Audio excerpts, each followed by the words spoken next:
Seguimos en la mesa de este viernes 10 de junio. Estamos con Ana Ribeiro, Juan Grompone, Mauricio Rosenkopf y Alejandro Aval. Con Gonzalo, que aparece cada tanto por teléfono en su casa, guardando cama. En su lecho de enfermo. Hay estas expresiones así, ¿no? De las páginas sociales. Sí, de otra época. Su lecho de dolor. Esa expresión de guardar cama, a uno lo asocia inmediatamente con un changador de mueblería. Bueno, ¿qué les parece si invitamos a nuestros amigos a escribir?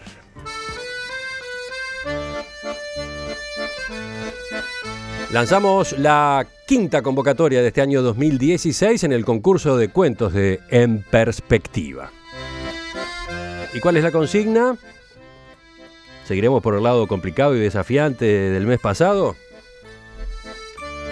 ¿Aflojaremos un poco? Sí. ¿Se acuerdan que el mes pasado pedíamos cuentos subcrónicos o contrafácticos? Hubo espanto entre la audiencia. Pero una respuesta y fantástica. después una respuesta notable, ¿no? Bueno, esta vez la cosa viene distinta. Todos leyeron el diccionario a ver de qué era. Ahora la cosa va por otro lado. Hoy les estamos pidiendo cuentos de invierno. No podrán quejarse, ¿no? No podrán quejarse. Cuentos a tono, digamos. Cuentos de invierno. Esta estación del año empieza en realidad el 21 de junio, pero los fríos se nos han adelantado. El mes de mayo que acaba de terminar fue el más frío en 28 años. Y hasta el lunes próximo tenemos en vigor una alerta amarilla para todo el país por temperaturas inferiores a 0 grado entre las 9 de la noche y las 9 de la mañana. O sea, todo este fin de semana es ideal para escribir cuentos de invierno. Los que están encantados son los perros de casa. ¿Los de tu casa? Sí, porque duermen adentro. Hace tanto frío que mi señora resolvió que dejarlos dormir adentro, cosa que normalmente no hace. Son perros grandes, ¿no? Está bien. Juan. Bien. ¿Cómo hacemos para que este tema, bien simple, dé lugar a, no sé, a cuentos un poco elaborados, a que nuestros oyentes efectivamente trabajen, se ingenien? Dale. Mi primera recomendación. Cuento de invierno es el título de una de las hermosas comedias de Shakespeare, de modo que recomiendo efusivamente que vayan a ese fundamento para que vean lo que podía hacer Shakespeare con este tema. Y bueno, capaz que se inspira. Si yo tuviera que escribir un cuento de invierno, hablaría de las comidas del invierno, de la buceca, de la bañacauda, de la fondue, del guiso de lentejas y de los deseos que terminen. O si no, de las paradojas del invierno, porque, por ejemplo, una de las paradojas más notables del invierno es que el invierno es la época del año en que los días se alargan en contra de lo que todo se supone. Es decir, es el otoño, la época del año en que los días se acortan. A partir del 21 los días empiezan a alargar, de modo que también hay una paradoja que se podría aprovechar para múltiples oportunidades. Bueno, acá tenemos dos buenos empujones, los que planteó Juan. Uno ir por el lado de platos, ¿eh? De la comida, sí. De la comida. Las comidas de invierno que son fuertes. Bueno, yo recordaría que ha habido hace ya casi una década lo que se llama literatura el boom de los países nórdicos y de la literatura nórdica, ¿no? La saga de los Larsson, por ejemplo, y demás. Y que visitando una feria del libro en España, la de Madrid, le preguntaron a uno de estos autores en qué creía que radicaba el hecho de que, bueno, los países nórdicos le estaban dando tanta buena literatura al mundo. Y él dijo, en el invierno, o sea, tenemos tanto frío durante tanto tiempo, que ¿qué cosa puede hacer uno más que concentrarse en sí mismo, dentro de su casa, dentro de su memoria, dentro de sus pasados? Concentrarse, que es uno de los requisitos básicos, dejarse ir hacia adentro de su memoria para escribir. Así que me parece que es una buena consigna y a tono. Y luego, hay una variable a todo esto tan lindo que dijo Juan, las comidas, qué sé yo, el fuego encendido, el desafío del afuera y el adentro, la inclemencia y la cosa acogedora de afuera. O salgo y enfrento, o me recojo dentro. Pero hay además una alegoría muy recurrente siempre, ¿no? Es el invierno de la vida.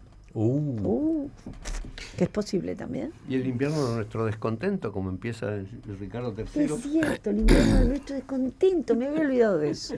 Yo creo que... Estás Si me explicando. permitís, Emiliano, yo creo que lo primero que se me ocurre cuando uno piensa en la posibilidad de desarrollar o pensar o escribir en algún breve cuento de invierno es la gente, ¿no?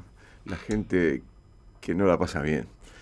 Me he cansado estos días de sentirme mal viendo gente que la pasa mal, muy mal, ¿no? La que uno ve y la que uno imagina porque no la ve. Uno vemos gente en la calle con historias terribles, cosas espantosas, y además imaginamos muchas que no las vemos. Sí, tú decís, vemos la gente en la calle, no vemos a la gente en los asentamientos, por ejemplo. A eso me refería. ¿Qué pasa con pasar el invierno en un rancho de lata? O en el campo perdido, que eso hoy día sea un poco menos. Pero pasarlo en los asentamientos, ¿no, verdad? Con pequeñitos, teniendo que salir a recorrer en el carro temprano, muy, muy temprano, con mucho, mucho frío, en fin. Yo, no sé, capaz que si tuviera que escribir sobre un cuento de invierno, trataría de enfocarlo por ahí.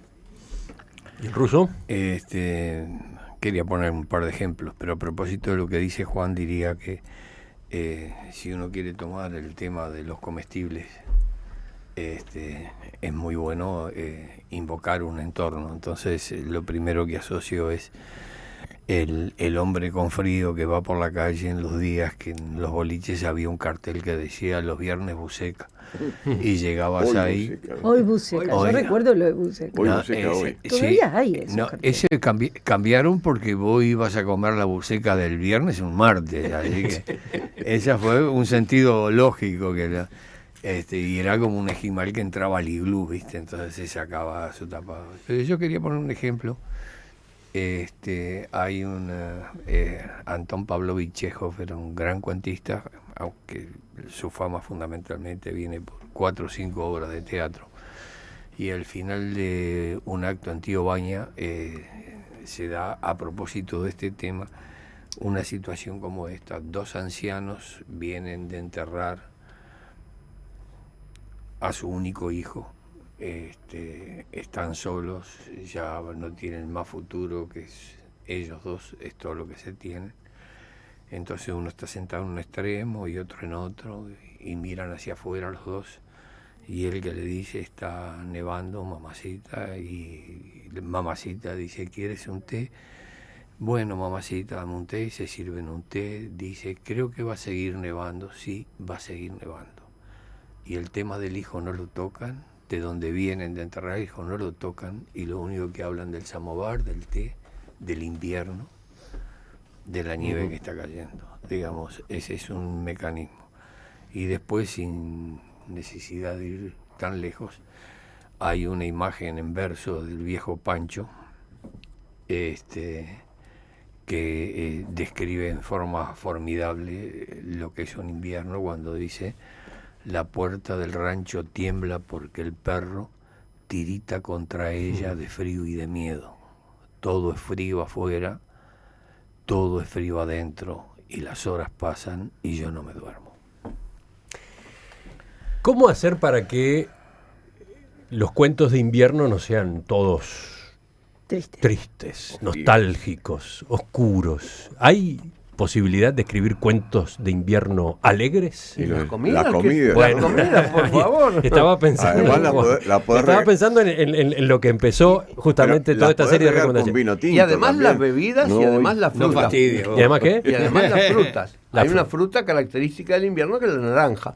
Bien. La naranja Y la mandarina. está perfecta. No, pero la mandarina es más de otoño. Pero la naranja, la mejor naranja es de ahora. Bueno, entonces, por el lado de las comidas, de las bebidas, de las frutas, hay una posibilidad. ¿Qué otras? Y bueno, cuando tú tenés La un reunión adentro familiar. que te preserva del afuera inclemente, ese cobijo es maravilloso. Es todo lo que tú tengas adentro. Si tienes nostalgia, será nostalgia. Si tienes una buena vida bien vivida o buenas expectativas a por vivir, también eso es bueno. Si uno apaga los resguardo. iPod y los teléfonos y todo, es una magnífica época para una reunión familiar o con amigos muy cercanos, de esos que a veces uno no ve, aunque sean muy cercanos.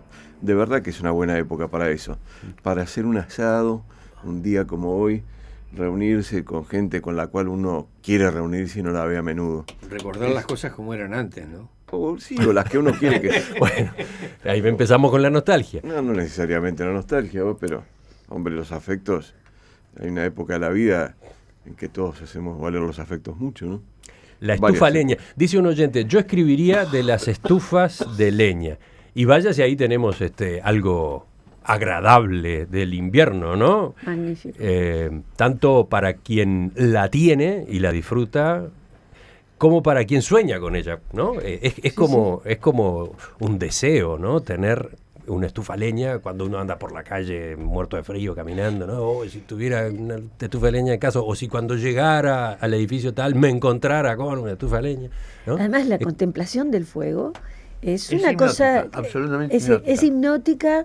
Es probablemente de las cosas que más hable de la evolución del hombre, porque el primer gran hallazgo del hombre y la primera victoria frente a la naturaleza es haber descubierto el mecanismo para activar el fuego y encenderlo.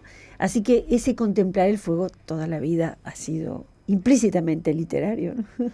Dice desde la audiencia Roberto, a propósito de las consideraciones astronómicas que realizaba Juan, acaba usted de quitarme el tema de mi cuento. El 21 de junio es la mitad del invierno astronómico. De todos modos, aclara, me resulta imposible presentarme al concurso. Todavía estoy corrigiendo mi cuento ucrónico. Bueno, tendríamos que hacer una edición para los que llegan con retraso. Sí, ¿no? podemos hacer una segunda vuelta, ¿no? Bueno, y además podría ser ucrónico, hacer un cuento de verano en invierno, ¿no? Ah, mira, claro. Alguien que dentro de la casa, muerto de frío, evoca la playa. ¿Por qué no? Eso sería un cuento ucrónico de invierno. Dice otro oyente, recuerdo todas las mañanas la caldera con agua caliente para descongelar el parabrisas del Chevette del 76 de mi papá, que quedaba en la vereda. Recién entonces, cuando cumplíamos con esa operación, podíamos salir para la escuela, cuenta Laura. No, hay tantos cuentos, si uno empieza a pensar historias personales, ¿no, verdad? Pequeñas cosas, yo qué sé, yo por ejemplo recuerdo en la casa de mi bisabuelo en Salto, que era una casa muy grande con esas camas de bronce, una por habitación, y bueno, íbamos una vez por año a verlo al bisabuelo, de noche, en esas noches de frío que hay en Salto, terrible, venía o alguna de las tías viejas, bueno, no eran viejas en aquel momento, pero las tías o nuestra madre o alguna persona que estuviera ayudando en la casa, venía con unos aparatos que no sé cómo se llama técnicamente. Calentadores de cama. Sí, bueno, pero tienen un nombre, de bronce con que le metían carbón adentro. Entonces, un antes mango largo y unos agujeritos para que salga el humo. Eso. Calentadores de cama. Tú no lo podés haber visto, sos mucho más joven que yo, pero... Yo tengo 60 confesos públicamente. Y bueno, Ana, está por eso, yo tengo más. Entonces... Los vi en los museos, vos te olvidás que soy no, yo lo vi andando, lo vi funcionando. Después, en lugares un poco más sencillos, lo que se usaba era el ladrillo envuelto en papel. Se calentó el ladrillo en el fuego, después, o en el fuego en el primus. El porrón de Ginebra. El porrón de Ginebra. Sí, pero ese tiene otra finalidad. En las ferias todavía hay. Con agua caliente. En las ferias todavía hay. Sí, pero en mi casa lo que se usaba era el ladrillo. Aquellos holandeses. Que lo envolvías en papel, el papel se quemaba, y a veces había olor a humo. Mi madre hacía unas bolsitas de tela primorosas con una moñita. Bueno, después de esto, tenemos material para cuentos de invierno. Cualquier oyente debe tener muchísimo, Emiliano. Yo creo que sí.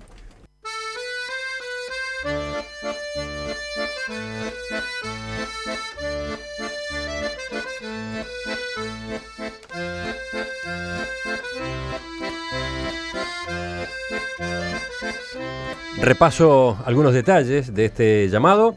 Los cuentos deben tener un máximo de 1000 caracteres. Para esta suma final vamos a tener en cuenta espacios y puntuación, pero no el título ni el seudónimo que cada autor elija para su relato. A partir de este momento es que comenzamos a recibir los textos que deben ser enviados a la dirección de correo electrónico cuentos@enperspectiva.net. El plazo para presentarlos vence el viernes de la semana próxima, el 17 de junio a las 7 de la mañana. El jurado va a estar integrado por Juan Grompone, Mauricio Rosenkopf, Alcides Abella y Gonzalo Pérez del Castillo. ¿Ana se suma también? ¿Sí? Sí, yo por un tiempo estaré bien. en tierra. Además, Es que no me voy a ningún Además, los oyentes definirán un premio aparte, eligiendo entre los cuentos nominados en una votación que habilitaremos en su momento en nuestro sitio en perspectiva.net. Los ganadores van a recibir como premios prendas uruguayas de lana fina de Don Báez, 5 libros cada uno de la colección Lectores de la Banda Oriental y vinos finos de Bodega Jiménez Méndez. Las bases completas del concurso en nuestro sitio www.enperspectiva.net. Los oyentes han seguido escribiéndonos correos electrónicos o mensajes de texto inspirados en la consigna, ¿no? Ya son breves cuentos.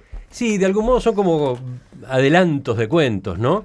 Dice, por ejemplo, Alejandro, nuestra diversión de niños era levantarnos temprano antes de ir a la escuela e ir al fondo, donde mi mamá, que era lavandera, dejaba las sábanas al sol, entre comillas, y podíamos entonces levantarlas congeladas como cartón. Y después otro oyente, Azucena, dice, recuerdo un campo blanco, las parvas de maíz, las ovejas y mis hijos corriendo bajo el sol en uno de mis primeros cumpleaños en mi primera escuela rural.